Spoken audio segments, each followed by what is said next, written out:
Nos enlazamos rápidamente con el doctor Víctor Espíndola, quien es jefe de análisis del Servicio Sismológico Nacional. Doctor, lo saludo con mucho gusto, gracias por la comunicación. El gusto es mío, muy buenos días. Doctor, le marco por un tema en específico. A mí me preocupa y me ocupa mucho la información que circula con respecto al sismo a través de las redes sociales, del WhatsApp, y que muchas veces es imprecisa y lo único que genera es pues más miedo en la sociedad. En este sentido, está dándose a conocer en este momento un mensaje de WhatsApp que dice lo siguiente: síntesis del informe de ingenieros de la UNAM sobre S19, puntos sobresalientes. 1.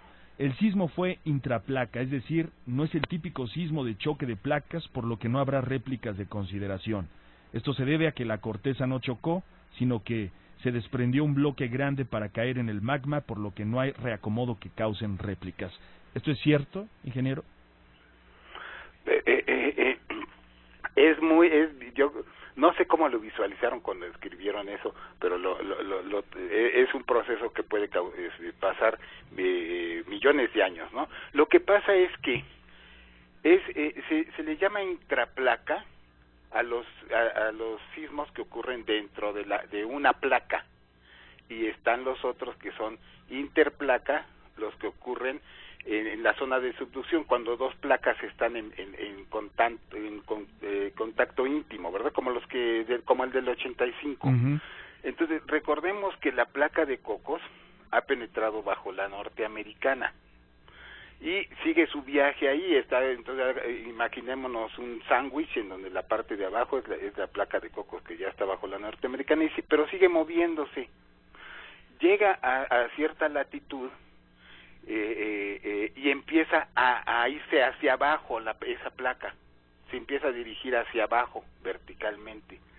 Entonces, quizás a eso le dicen que el bloque se rompe y va hacia el manto, o cayó. No, es un proceso muy lento. Ahora, en ese esfuerzo, tanto esfuerzo se acumula ahí, que en la orilla se piensa que es donde se rompe y genera el sismo. Recordemos que un sismo está asociado a un área grande, uh-huh, que hay un dislocamiento inmediato. Ingeniero. Sí, bueno, si el sismo es grande porque esa área fue grande. Así es. En nuestro caso de este sismo de 7.1, aproximadamente 50 kilómetros de longitud. Muy bien. Uh-huh.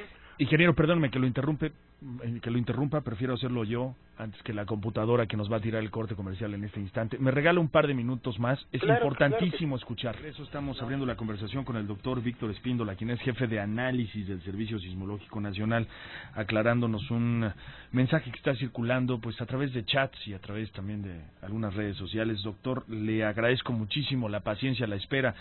Nos explicaba acerca de este primer punto que plantea este mensaje, en donde pues indica que debido a la característica del sismo que vivimos el martes pasado, no habrá réplicas. Sí, mencionaba que habrá pocas réplicas, o que en realidad sí, los sismos que ocurren ahí, intraplacas, en esa de Cocos, y ese límite lo tenemos, y se cree que ha dado origen lo que es el eje volcánico. Ajá. Uh-huh. Entonces, por lo que hemos visto en esas regiones para ese tipo de sismos, las réplicas son muy pocas. No quiere decir que no haya. Ha pero habido, de hecho, ¿no? Sí, la mayor ha sido creo que de 4.1, algo así.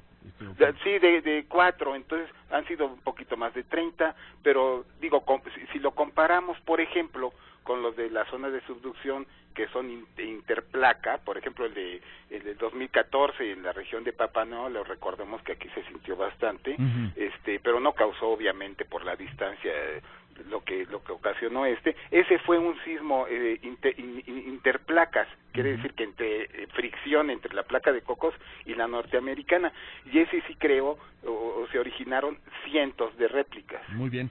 Este tipo de temblores, dice también este mensaje, son poco comunes, ¿no?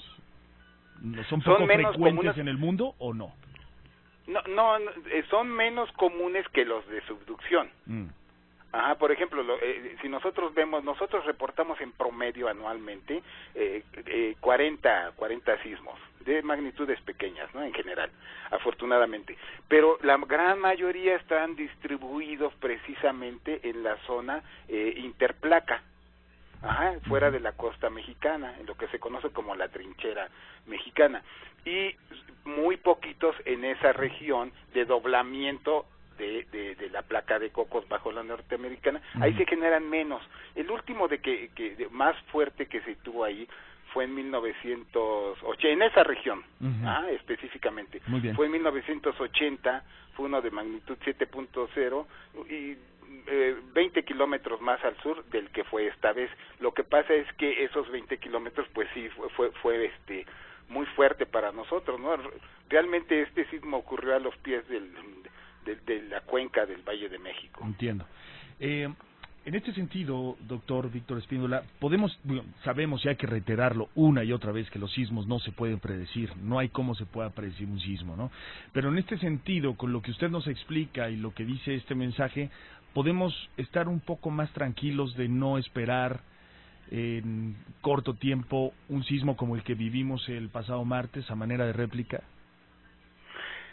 Mire, una réplica en esa área, recordemos que una réplica son puntos de inestabilidad que se generan dentro del área que ya ha roto y que ha generado ese sismo, en nuestro caso de 7.2. Si pensamos que es un área de 50 por 30, de 50 kilómetros por 30 de kilómetros, entonces, bueno, las réplicas se generan en esa área.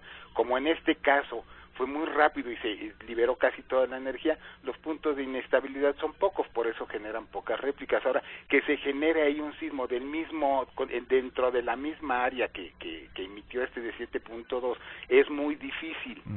Sin embargo, hay que recordar que no solamente existe ese punto, o sea, tenemos un área, por ejemplo, de toda la costa de la República Mexicana, desde las costas de Jalisco, Colima, hasta el sur de Chiapas, son como 1,700 kilómetros, en donde potencialmente se puede generar un sismo, ¿verdad? Importante. También esa placa de doblamiento, como le llaman, esa placa de doblamiento cercano a donde fue este sismo, pues ahí todavía es potencialmente posible. O sea, en otras palabras, puede ocurrir un sismo importante o grande. Lo más probable es que si ocurra, ¿cuándo? Pueden ser en décadas, ¿sí? O cientos de años. Eso es lo que no sabemos. Muy bien. ¿Sí? Doctor, le agradezco muchísimo el tiempo, de verdad. No, gracias a ustedes. Y entonces recordemos que pues el planeta está en continuo movimiento, no somos producto de eso, y entonces bueno, pues hay que seguir organizándonos y seguir tomando conciencia de eso, revisar nuestras casas, ir haciendo planes de cómo comportarnos o qué hacernos ante un gran temblor. Si no, a lo mejor ya no lo vivimos nosotros, pero para que nuestros hijos. Entonces tenemos que seguir educándonos en ese ámbito, y no nada más en cuestiones sísmicas, en cualquier fenómeno, ya sea meteorológico o sísmico o de otro tipo, ¿verdad? Ya lo ha dicho bien. Muchísimas gracias, doctor. Gracias a ustedes. Gracias.